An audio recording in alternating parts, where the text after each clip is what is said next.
آپ کی مسجد میں ایک آدمی نے پیشاب کیا، صحابہ دوڑے روکنے کے لیے، فرمایا اس کو چھوڑ دو، پیشاب پورا کرنے دو۔ آپ نے پیشاب رکوایا نہیں کہ پیشاب روکنے سے بند پڑ جائے گا اور اس کو تکلیف ہو جائے گی، فرمایا اسے پیشاب پورا کرنے دو۔ اس نے پیشاب پورا کیا اطمینان سے، اس کی بے اصولی کو، اس کی غلطی کو چھوٹا کیا، فرمایا آپ نے ایک ڈول یہاں پانی کا بہا دو، زمین پاک ہو جائے گی، ایک ڈول پانی کا بہا دو، زمین پاک ہو جائے گی۔ اس کے خلاف کوئی ہنگامہ، اس کے خلاف کوئی کارروائی، اس کو مارا نہیں، اس کو ڈانٹا نہیں۔ حضور اکرم صلی اللہ علیہ وسلم نے اس کو بلا کے فرمایا کہ مسجدیں پیشاب پخانے کے لیے نہیں، ذکر و عبادت اور ذکر و تلاوت کے لیے ہیں۔ وہ اپنی قوم میں گیا کہتا ہوا، خدا کی قسم نہ مجھے ڈانٹا، نہ مجھے مارا، نہ مجھے جھڑکا، بلکہ مجھے اپنے دین کا طریقہ بتلایا۔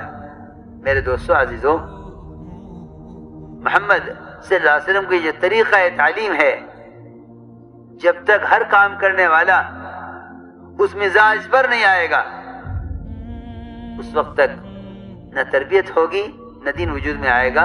اس لیے چاہیے کہ دعوت کے دینے میں ہم اس طریقے پر آئیں جو طریقہ محمد صلی اللہ علیہ وسلم اور آپ کے صحابہ کا تھا۔ بھلائی کا حکم کرنا کیا ہے؟ کہ بھلائی کا حکم کرنا یہ ہے کہ بھلائیوں کے فضائل بتلا کر، خیر کے فضائل بتلا کر خیر کی طرف لانا، اور منکر سے روکنا کیا ہے؟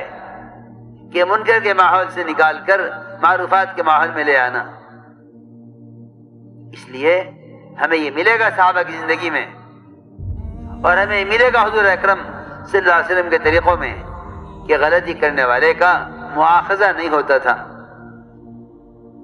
غلط کرنے والے کا مواخذہ نہیں ہوتا تھا، بلکہ صحیح کام کا اور صحیح بات کا مذاکرہ ہوتا تھا کہ غلط کرنے والے کو صحیح بات بتلا دی جائے۔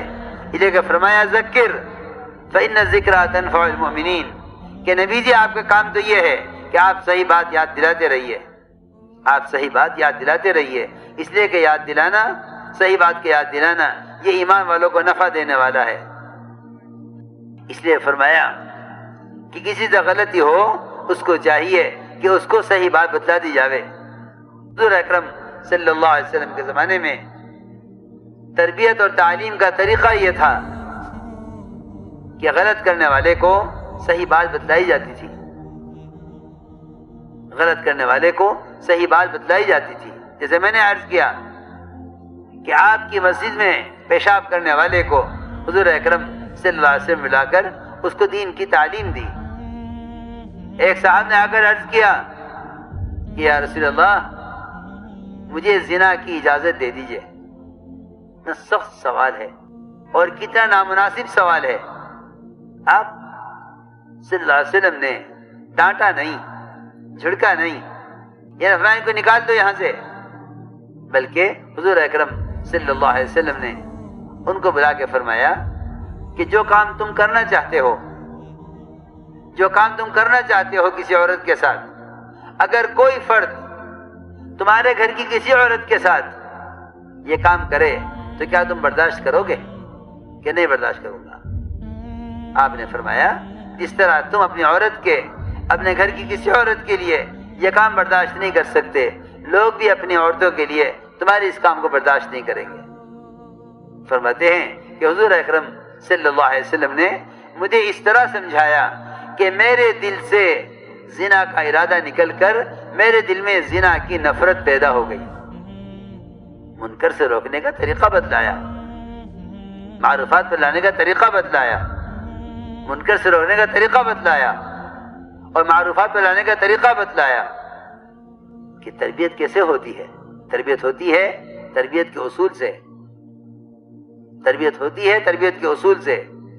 بے شک منکر سے روکنا ہے، بے شک معروفات پر لانا ہے، لیکن اس بات کا خیال رکھیں کہ کسی کو کسی غلط کام سے روکنے کے لیے طریقہ تو غلط اختیار نہیں کر لیا، کسی کو غلط کام سے روکنے کے لیے تم نے طریقہ تو غلط اختیار نہیں کر لیا.